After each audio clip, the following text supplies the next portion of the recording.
want to start off today by reading to you from the book Art and Fear by David Bayless and Ted Orland. The ceramics teacher announced on opening day that he was dividing the class into two groups. All those on the left side of the studio, he said, would be graded solely on the quantity of work they produced, all those on the right side on its quality. His procedure was simple. On the final day of class, he would bring in his bathroom scale and weigh the work of the quantity group. 50 pounds rated an A, 40 pounds a B, and so on. But for those in the quality group, however, they needed to only produce one pot, but it must be a perfect one to get an A. Well, came grading time and a curious fact emerged. The works of the highest quality were all produced by the group being graded on quantity.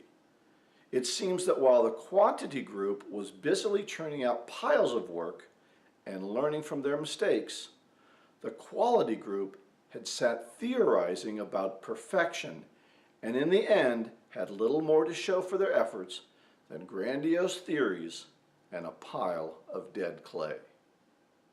Well, that brings us to 2-minute selling tip number 17, do something. I've worked with a lot of salespeople that come from the quality group. I remember one new salesperson named Ken.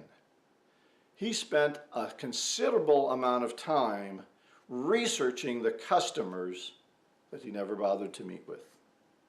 He spent an awful lot of time organizing his name list, but not making calls from that list.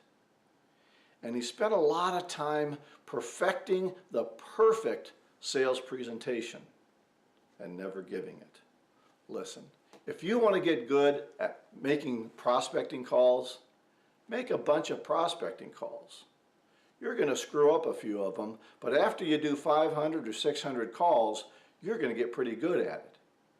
If you want to get good at the customer interview, go out and sit down with 100 or so customers. Sure, you'll make mistakes, but you're going to become pretty good at interviewing customers. Practice, preparation, and training only go so far. If you really want to develop skills, do something.